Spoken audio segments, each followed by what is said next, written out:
উম্মতে মুহাম্মদী জোড়া আমলে আল্লাহ এরার উপরে খুশ হন। কারণ আগর নবীর উম্মতের উপরে যত আবাদত আছিল অত লম্বা আবাদত আমার উপরে নাই, আসানিও না। কিন্তু সাহাবার দিক দিয়া পরবর্তীকালে আলমে উম্মতে মুহাম্মদীরে অন্য উম্মত থাকি বাড়াইয়া দেন। 5 ওয়াক্ত নামাজ পড়ি আল্লাহ 50 ওয়াক্ত সওয়াব আমরারে দান করুন। ফায়ুদখিলুহুমুল্লাহুল জান্নাতা বিকাউলি লা ইলাহা ইল্লাল্লাহ। পরবর্তীকালে আলমে মুসা আলাইহিস সালামকে জানান যে এই উম্মতকে শুধু কর্মার কারণে পরবর্তীকালে আলমে বেহেশত দাখিল করি লইবা। অর্থাৎ যত মুমিন মানুষ, যত বড় গুনাহগার ব্যক্তি হোক, যদি তার গুনার কারণে দুজখ যায় তবুও জনাব মুহাম্মদ মুস্তাফা সাল্লাল্লাহু আলাইহি সাল্লামের শফাআতের সময় দুজখ থেকে নাজাত পাইয়াই মানুষ বেহেশত আইব। যা আমরা যে কথা হইলে আরো একটা কথা কথা শেষ। কত মায়া যে আল্লাহ আমার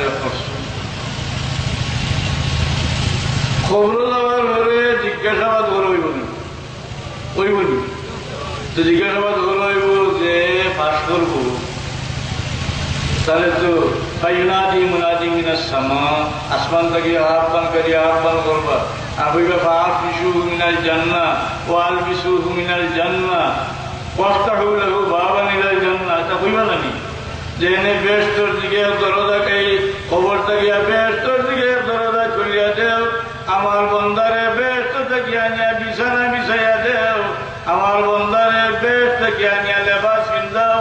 ফিরিস্তা হলে কইবা তুমি ঘুমাও খান আমাতিল আরুস দুলহা গেলা ঘুমাই নোলা ঘুমাও। এটা তো আমরা জানি না। এখন সকলের চিন্তা আছে যে খবর দেওয়ার ঘরে কি গুইন্তর জবাব দিতাম পারবনি, আসান না। কিন্তু পরবর্তীকালে এখন ইউসাব্বিতুল্লাহুল্লাযীনা আমানু বিল কওলি সাবিতি ফিল হায়াতিদ দুনিয়া ওয়া ফিল আখিরাহ। যেটা মানুষে ঈমান আনছে এরারে কওলে সাবিতের উপরে পরবর্তীকালে আলমে দুনিয়া তো সাবিত রাখো, আখিরাত তো রাখো। অর্থাৎ ইন আখিরাত কি মুরাদ মৃত্যুর পর আলমে বর্ধক সারা তসির আছে সুবহানাল্লাহ। অর্থাৎ দুনিয়া যদি আমি ঈমান লইয়া থাকি আমল করি তাহলে পরবর্তীকালে আলমে কবরের এই ঘাট আমারে উদ্ধার করবা। মনের মাঝে কোনো কোনো মানুষের নমাজের কথা কইলে কইন যে নমাজও খাড়া হওয়ার পরে আমার নানান কথা মনে হয়ে যায়, অর্থাৎ পরশোয়া চাই তোরা এবার কোনো কারণ নাই। হুজুরে পাক সাল্লাল্লাহু আলাইহি সাল্লামে ফরমায় ইন্নাল্লাহ তাজাওয়াজা আন উম্মতি মা ওয়াসাসাত বিহি সুদুরুহা। মনের মাঝে যে ওয়াসওয়াসা উঠে পরবর্তীকালে আলমে আমার উম্মতের লাগি এটা ছাড়ি দিছো। কত মায়া অর্থ দয়া এই উম্মতরে করলাম খার কারণে আবার তো সারাই হোক মুহাম্মদুর রাসূলুল্লাহ। কার কারণে?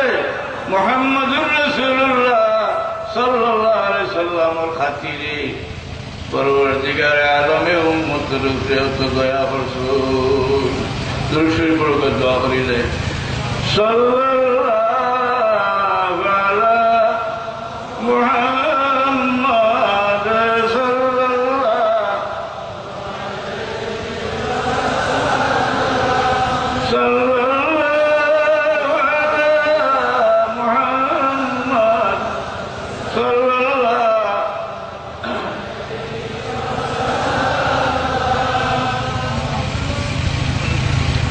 يا رسول الله حبيب خالق يكتب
নাচতু পয়গম্বরা মুস্তাফা মুজতবা সৈয়দ আলাতি সাল্লাল্লাহু আলা মুহাম্মদ সাল্লাল্লাহু আলাইহি ওয়াসাল্লাম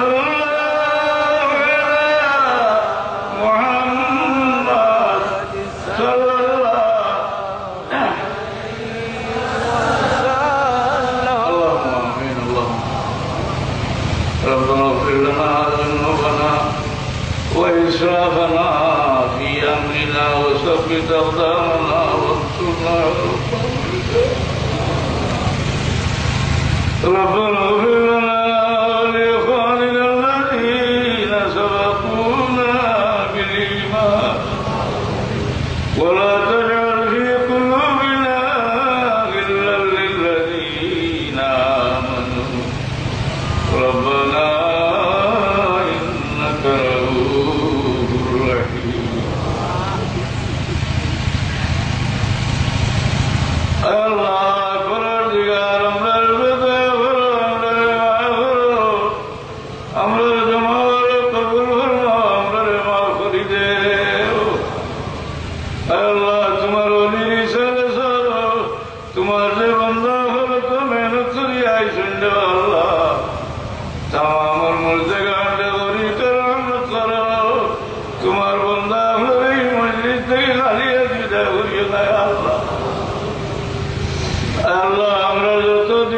যত নেক হাজত আছে তোমার কুদরত দি পুরা ভরি দেও তোমার হাবিবের ওসিলা দিয়ে আমরার দুয়ারে কবুল ফরমাও ইয়া আল্লাহ আমরা সব কিবলার দরজারে বুলন্দ ভরি দেও তোমার ওলির কবরের মদিনায় তৈয়বার দরমিয়ানের হিজাব উঠাই দেও ইয়া আল্লাহ সব কিবলার রুহানি জিসমানি আওলাদ রে তোমার দরবারে মকবুলিয়ত নসিব করো ইয়া আল্লাহ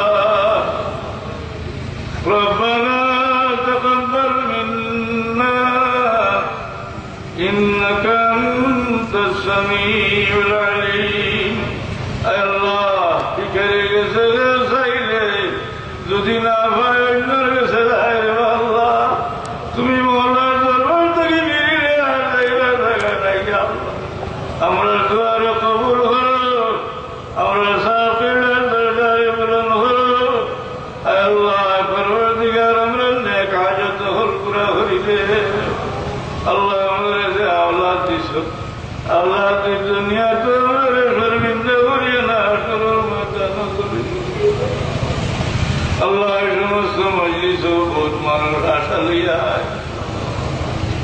যে আমার গুনার কারণে হয়তো আল্লাহ আমার দোয়া কবুল করতে নাই কিন্তু গণিত মানুষের সামনে কত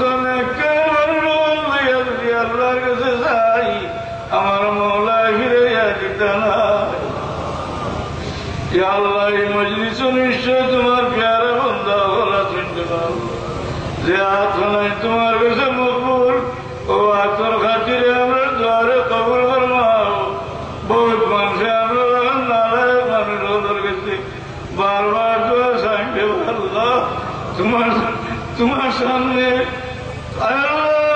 কাছে দোয়া হওয়ার লায়ক নাই হতে জানি কিন্তু তোমার বন্ধা হল তোমার চেষ্টা করি দেও তারা দিলে আজাতে ন্যাক বানাই দেওয়ার পুরা করি দেও আল্লাহ দুনিয়া থেকে যাইবার সময় দয়া করিয়া মায়া করিয়া আমাদের উঠাইয়া হাসরের মাঝানে কাতার আমাদের উঠাইলে আল্লাহ ও